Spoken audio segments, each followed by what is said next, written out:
Hi, this is Faxi Nadu. Welcome again to the little movie about the Yamaha DX200. So I'd like to show you the sound of the DX200 more in an in-depth kind of way, and let you know a little bit about why I think this has unique and cool options. So the sound of the synth, being an FM synth, is in one way typical, and in another way it's unique to this FM synth and varied. What it does really well, of course, obviously, is all the usual FM type of sounds, and it does sound, the core sound of this machine is pretty good. So if you're looking for bell type of sounds and all that,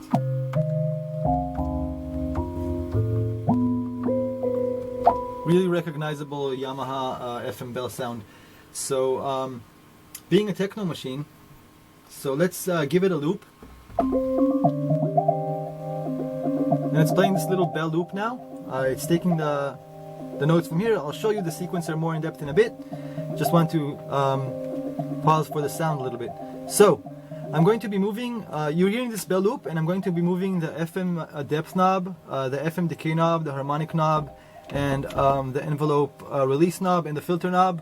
I don't really know what's going on here. I'm just going to do it randomly, but it's going to give you a sense of how this machine you can program a line like this one, and you can have it evolve from a sort of a percussion line into a bell line, into a pad, and into grungy and messed up FM sound, all with knob tweakage. And if you paste this, like if you would paste it on your track just like this, it would get boring really quickly. But if you paste it across 4 minutes and do all these modulations with a little bit of planning, it comes out really, really cool. So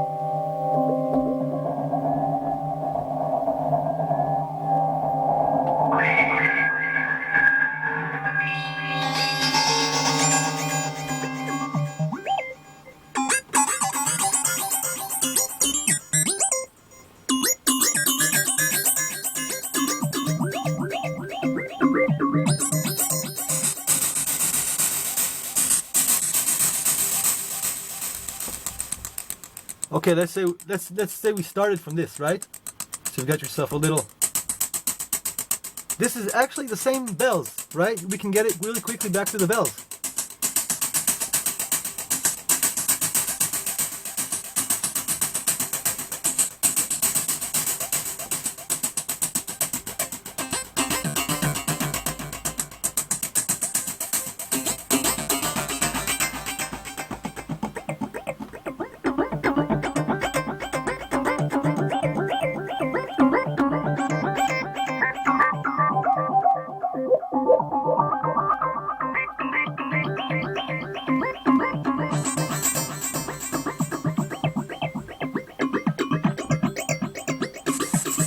So you realize how amazingly deep the palette is. I don't think there's any synth out there that can do this particular thing and can do it so flawlessly and so elegantly, just pass from thing to thing.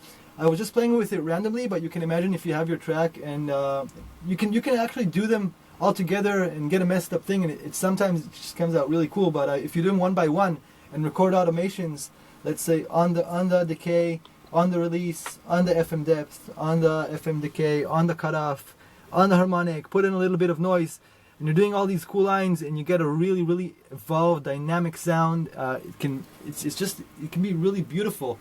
Add a few effects to it, and then wow, just imagine this thing. I know all you guys are producers, so you can just take this and put it through your own little effect chain that you always do, and just kind of imagine how it can turn out. Wow, it does really respond well to compression because of all the FMness and the little peaks going on. So you put a little compressor on it, make it nice and tight, and it sits right up front in the mix. Sound is great.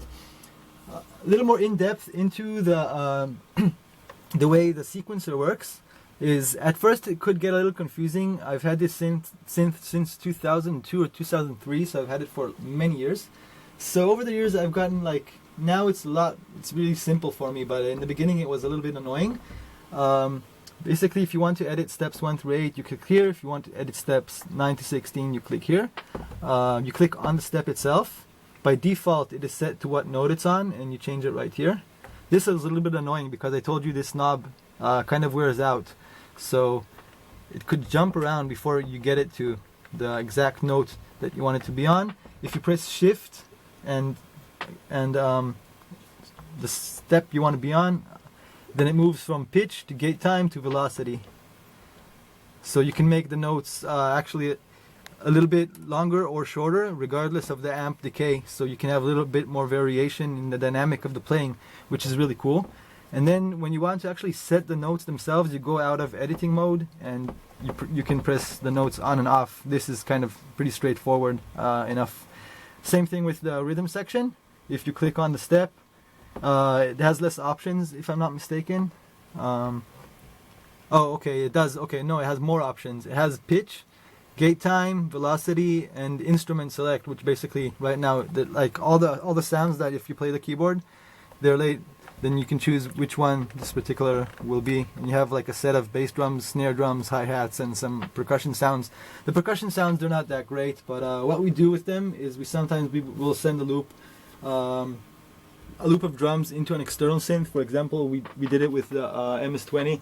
You can send the audio and send the loop and kind of record the drums through additional filters and effects, and it does sound kind of cool.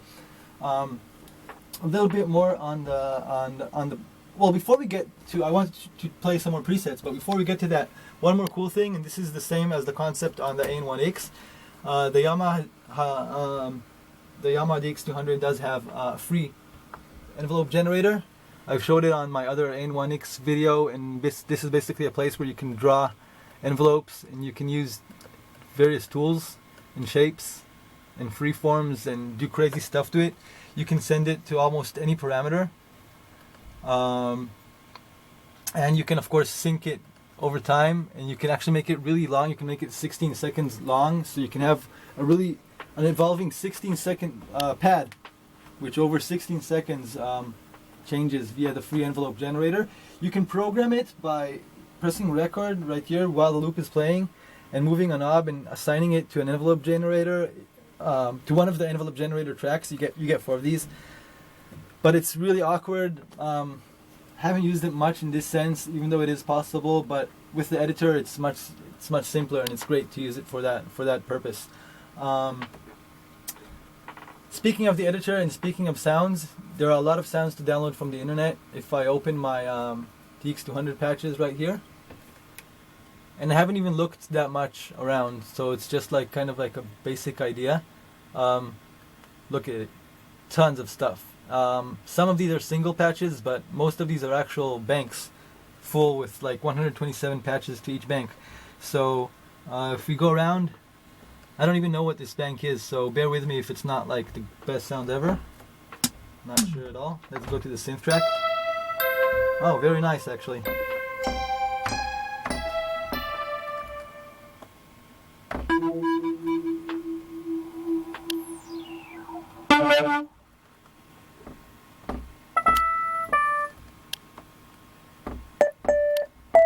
So a lot of DX sounds in this bank, I guess, like.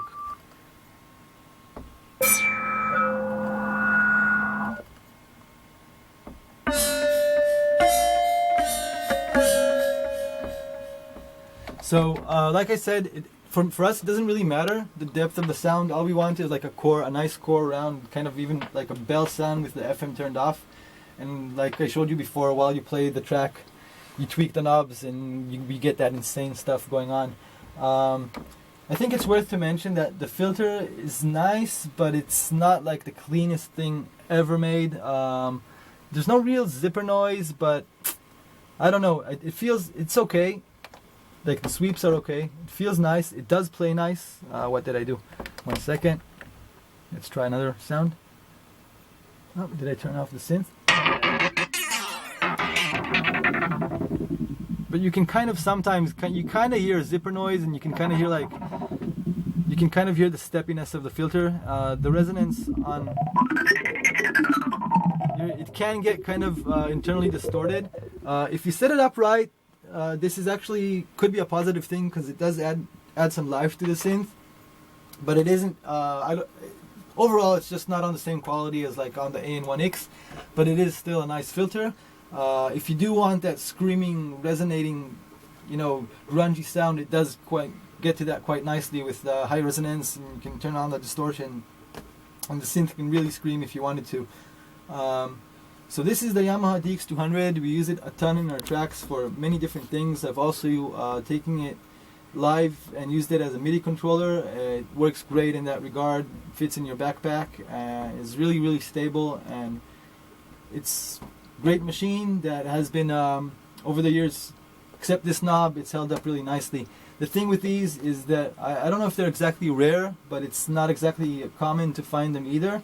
If you do find one for a good price, which is like, I don't know, a few hundred euro, 400, 500 euro, something like that, be sure to grab it, and I'm sure you will enjoy this synth, and you'll get really out of this world amazing effects, as well as basic bread and butter type of DX sounds from it. So check out our other videos and our music. Have a good one. Make some cool music of your own. See ya.